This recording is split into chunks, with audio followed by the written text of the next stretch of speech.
नमस्कार साथियों, मैं मनीष भारती संस्कृति आईएएस प्लेटफॉर्म पर आप सभी का स्वागत करता हूं। साथियों, जैसा कि आप सभी जानते हैं, हम लोग प्रत्येक दिन यूपीएससी 2025 प्रारंभिक परीक्षा को ध्यान में रखते हुए करंट अफेयर्स का रिवीजन करते आ रहे हैं। प्रत्येक दिन 5 टॉपिक लाते हैं, उससे 5 प्रश्न तैयार करते हैं, फिर उसका मिलकर के समाधान भी करते हैं।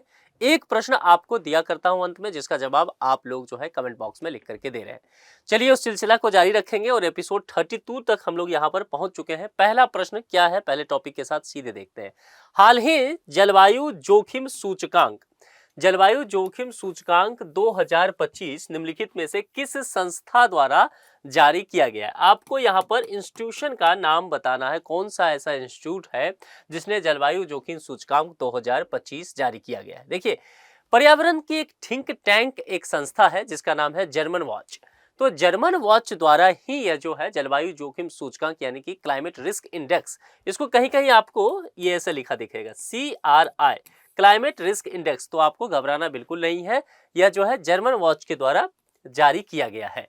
अब यहाँ पर कुछ बातें समझ लीजिए। दरअसल ये सूचकांक क्या करेगा कि जलवायु से जुड़ी हुई जितने भी मौसमी घटनाएं हैं और उससे विभिन्न देशों पर पड़ने वाले जो आर्थिक प्रभाव है उसके जोखिमों का आकलन करेगी, और जोखिमों का आकलन करके क्या किया जाएगा, रैंक डिस्ट्रीब्यूट यहाँ पर किया जाएगा।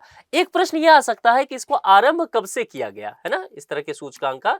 तो 2006 से इसको आरंभ किया गया था और शामिल देशों की सूची भी आपसे पूछा जा सकता है। तो देखिए, अभी तक जो है 171 देश, यानी कि 2025 के आंकड़ा तक हम बात करें तो 171 देश जो है इसमें शामिल हो चुके हैं।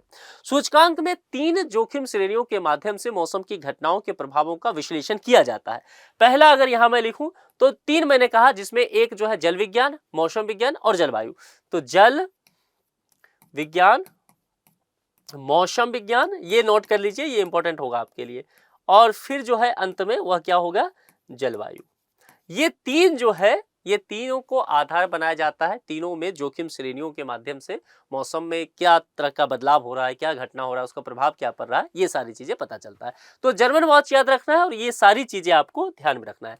चलिए अब सीधे दूसरे टॉपिक पर चलते हैं। दूसरा टॉपिक जो हैदराबाद बर्ड एटलस, इंपॉर्टेंट है, चर्चा में रहा है, लगातार 4 स्टार डालिए। यानी कि HBA के संदर्भ में कुछ कथन दिया गया है, आपको कहा गया विचार कीजिए सही है कौन सा, ये पूछा गया। कथन देखते हैं। यह हैदराबाद और उसके आसपास मौजूद पक्षी प्रजातियों के व्यवस्थित सर्वेक्षण पर केंद्रित परियोजना, हैदराबाद और उसके आसपास, ठीक है। यह पक्षी सर्वेक्षण 3 वर्षों की अवधि के लिए वर्ष में, यानी कि 1 वर्ष में 2 बार किया जाएगा, ठीक है। तो सबसे पहले हम किसी भी प्रश्न को देखें तो कीवर्ड वहां से निकालने की क्या यहां पर पूछा जा रहा है। अब HBA हैदराबाद बर्ड एटलस के विषय में समझते हैं। देखिए, यह एक नागरिक विज्ञान परियोजना है जो हैदराबाद शहर और उसके आसपास जो मौजूद पक्षी प्रजातियां हैं वहां पर एक तरह से आप कह सकते हैं कि व्यवस्थित रूप से इसका किस तरह से डॉक्यूमेंटेशन किया जाए, दस्तावेजीकरण किया जाए, उस पर केंद्रित रखा गया है। परियोजना में पक्षी प्रजातियों के वितरण एवं मानचित्रों के साथ मौसमी विविधताओं और आवास विशिष्ट डेटा को भी इसमें शामिल किया जाएगा। अच्छा, कुछ बातें और भी इसमें ध्यान रखना है कि शामिल क्षेत्र क्या होगा। तो देखिए, HBA शहर के कहा गया है कि 11% हिस्से को इसमें कवर किया जाएगा, ठीक है। ये पॉइंट इंपॉर्टेंट है, इसको ध्यान रखना है। दूसरी बात, जो समय अवधि की चर्चा किया गया है, जो कि यहां लिखा हुई है, पक्षी सर्वेक्षण 3 वर्षों की अवधि के लिए वर्ष में 2 बार किया जाएगा, जो कि ये सही है। यानी कि ये देखेंगे तो दोनों ही स्टेटमेंट जो है आपको यहां पर सही नजर आएगा। उस हिसाब से आप सी विकल्प के साथ चलेंगे। 1 और 2 दोनों ही यहां पर सही है।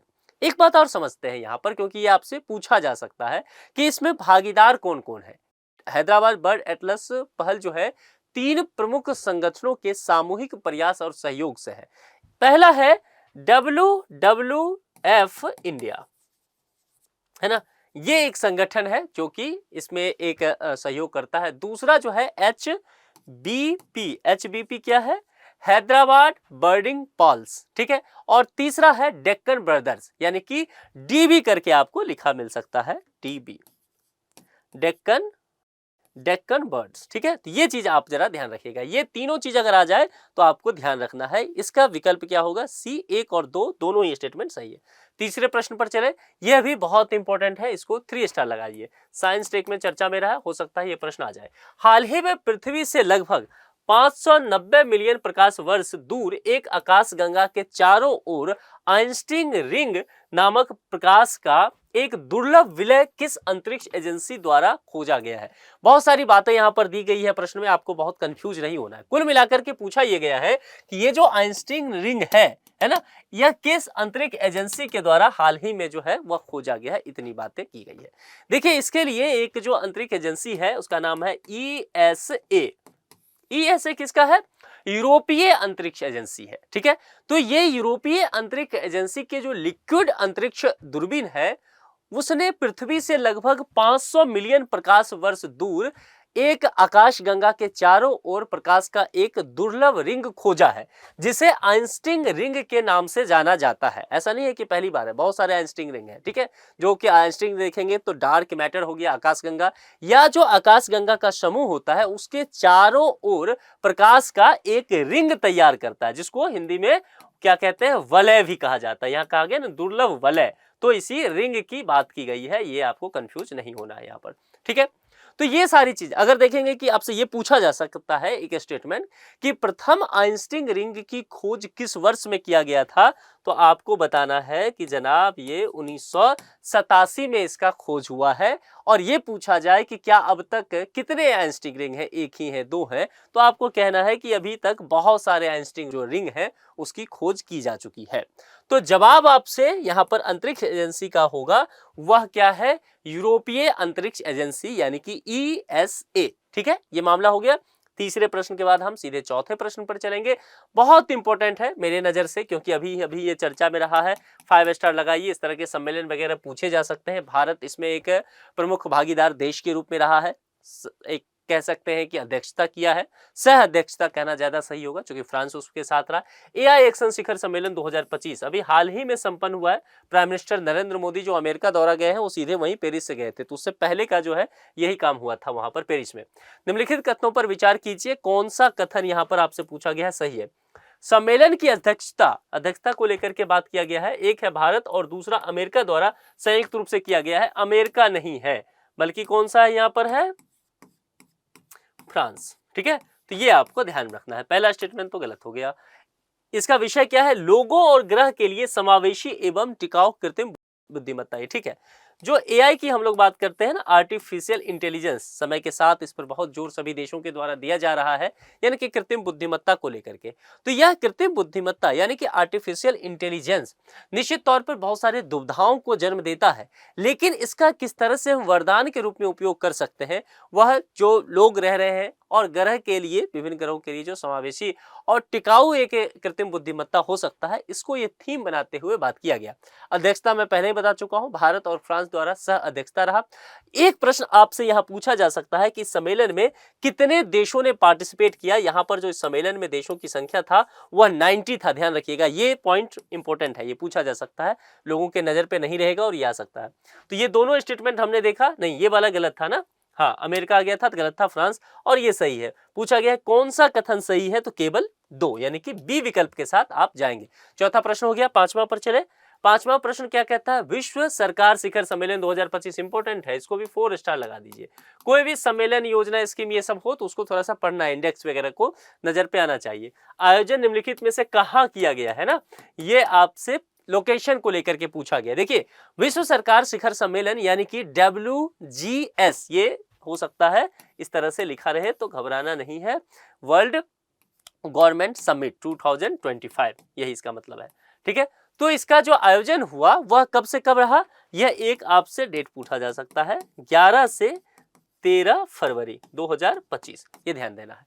तो 2025 में ये हुआ और लोकेशन यहां पर लिखा हुआ विकल्प में, तो अलग से लिखने की आवश्यकता नहीं है, दुबई में ये किया गया था। इसका थीम क्या रखा गया ये आपसे पूछा जाएगा। इसका थीम रहेगा भविष्य की सरकारों का निर्माण। फिर से एक बार बता देता हूं, भविष्य की सरकारों का निर्माण। ठीक है, तो ये इतना आपको ध्यान रखना है, दुबई विकल्प के साथ आप जाएंगे। अब चलिए आज का जो प्रश्न एक आपसे दे रहा हूं ये समझिए, हिमालय में स्थित निम्नलिखित पर्वतों का दक्षिण से उत्तर की ओर सही क्रम कौन सा है। PYQ जाके देखेंगे ना तो इस तरह का प्रश्न पूछा जा चुका है, बहुत इंपॉर्टेंट है, जरूर कमेंट बॉक्स में आप लिख करके जवाब मुझे दीजिएगा। हिमालय में स्थित निम्नलिखित पर्वतों का, है ना, जो पर्वत की श्रृंखलाएं हैं, बहुत सारी पर्वत, उसमें पूछा गया है कि दक्षिण से उत्तर की ओर सही क्रम क्या होगा, है ना, दक्षिण में कौन है, फिर और दक्षिण में, फिर ऐसे करके उत्तर तक ऐसे। यहां पर आपको दिया गया है 4-4 कर का सेट दे दिया गया है। आपको जो भी सही लगता हो कमेंट बॉक्स में जरूर लिख करके हमें बताइएगा। बाकी आप लोग की तैयारी कैसी चल रही है ये बताइए, और आप में से कितने सारे लोगों ने प्रीलिम्स का फॉर्म अब भर लिया है, उन सब चीजों को आप कमेंट बॉक्स में लिख करके जरूर बताइए। कोई भी प्रॉब्लम आ रहा हो तो वह भी लिखिए, हम उस पर बात कर लेंगे, है ना। तो अपनी तैयारी को और धारदार बनाइए, उसको सही से पढ़ते रहिए। जो लोग पिछला लेक्चर नहीं देखे हैं, 32 लेक्चर तक आ चुके हैं, 1 से 32 तक देख लीजिए। जब तक प्रीलिम्स नहीं होगा प्रत्येक दिन हम लोग ये करेंगे, तो इससे क्या होगा कि आपका अच्छा खासा प्रैक्टिस हो जाएगा, बहुत सारे प्रश्नों को आप समाधान कर ले जाएंगे। ठीक है, आज के लिए इतना ही। अपना बेहद ख्याल रखिए। बहुत बहुत शुक्रिया। Thank you so much.